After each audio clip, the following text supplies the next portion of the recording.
ورحمۃ اللہ وبرکاتہ۔ میرے عزیزو،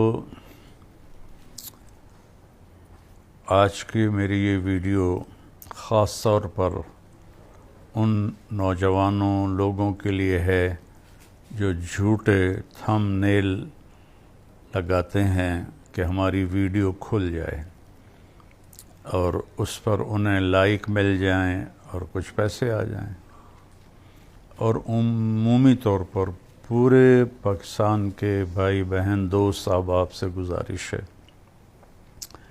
کہ یہ جو طرز عمل ہے یہ جھوٹ ہے، اور جھوٹ سے جو پیسہ کچھ آ بھی جائے تو وہ حرام ہوتا ہے۔ اور اللہ تعالیٰ نے قرآن میں دو لوگوں پہ لعنت بھیجی ہے، ایک وہ لعن الذین کفروا من بنی اسرائیل علی لسان داود و عیسی ابن مریم، جن لوگوں نے کفر کیا اللہ نے ان پر لعنت برسائی۔ اولئک یلعنہم اللہ یلعنہم اللاعنون، جو کفر پہ مر گئے، اللہ کا انکار کرتے مر گئے، ان پہ اللہ کی بھی لعنت ہے اور تمام دنیا کے لوگوں کی لعنت ہے۔ اس کے بعد اللہ تعالیٰ نے جھوٹے پر لعنت کی ہے، فَنَجْعَلْ لَعْنَةَ اللَّهِ عَلَى الْكَاذِبِينَ، کہ جھوٹوں پر اللہ تعالیٰ کی لعنت ہو۔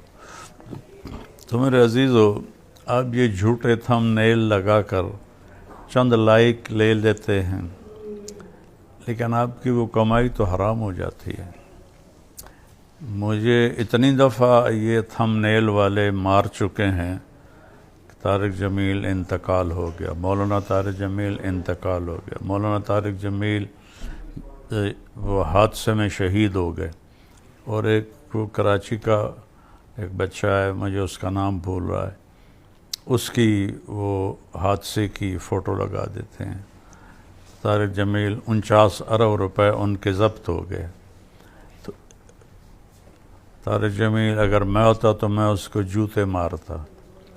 یہ صرف اتنا کو آپ کی غرض ہے کہ یہ کھل جائے اور ہمیں چند پیسے مل جائیں۔ تو ایک تو اللہ تعالیٰ حرام میں کبھی برکت نہیں دیتا، اور حلال کبھی بے برکت نہیں ہوتا۔ ایک قرآن کی آیت سناتا ہوں، ایک حدیث سناتا ہوں تاکہ میں اپنا فریضہ پورا کر لوں۔ یہ تو ایک قسم کا حرام ہے جو یوٹیوب پہ چل رہا ہے، بازاروں میں بھی چل رہا ہے، دفتروں میں بھی چل رہا ہے، ایوانوں میں بھی چل رہا ہے، عدالتوں میں بھی چل رہا ہے، زمینداروں میں بھی چل رہا ہے، تاجروں میں بھی چل رہا ہے۔ پوری میری قوم جھوٹ کی سیاہی اپنے منہ پر لگا چکی ہے۔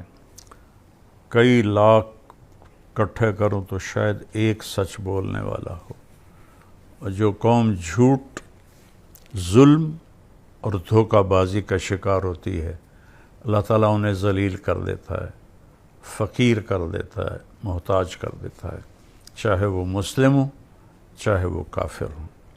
اور جو قوم سچ، انصاف اور دیانتداری پہ چلتے ہیں، اللہ انہیں عزت دیتا ہی دیتا ہے، چاہے وہ مسلم ہو چاہے وہ کافر ہو۔ غیر مسلم کے لیے یہاں کی عزت تو پکی ہے، آگے تو پھر ایمان پہ فیصلے ہوں گے۔ ہاتھ جوڑتا ہوں، جھوٹ بولنا چھوڑ دو، یہ جھوٹے طریقے استعمال کرنا چھوڑ دو، اللہ بہت ناراض ہوتا ہے۔ ایک آیت سناتا ہوں، ایک حدیث سناتا ہوں تاکہ میں اپنا فرض پورا کر دوں۔ اللہ تعالیٰ 12ویں پارے کے شروع میں کہتا ہے وَمَا مِن دَابَّةٍ فِي الْأَرْضِ إِلَّا عَلَى اللَّهِ رِزْقُهَا وَيَعْلَمُ مُسْتَقَرَّهَا وَمُسْتَوْدَعَهَا كُلٌّ فِي كِتَابٍ مُبِينٍ۔ ترجمہ اس کا بظاہر کیا ہے کہ اللہ تعالیٰ فرماتے ہیں کہ زمین پہ چلنے والے ہر جاندار کا رزق اللہ کے ذمہ ہے، اور اللہ تعالیٰ اس کے عارضی قیام کی جگہ کو بھی جانتا ہے اور مستقل قیام کی جگہ کو بھی جانتا ہے، اور یہ سب کچھ لوح محفوظ میں محفوظ کر دیا گیا ہے۔ اب تھوڑا اس کا ہم تحقیقی جائزہ لیتے ہیں۔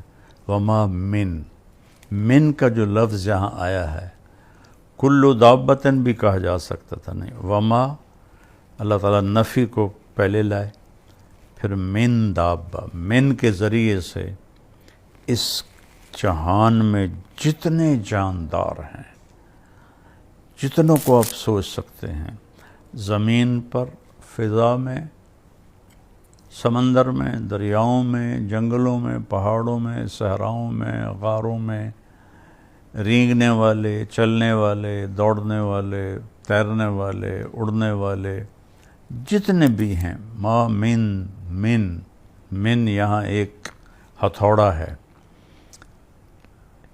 جتنے جانور ہیں،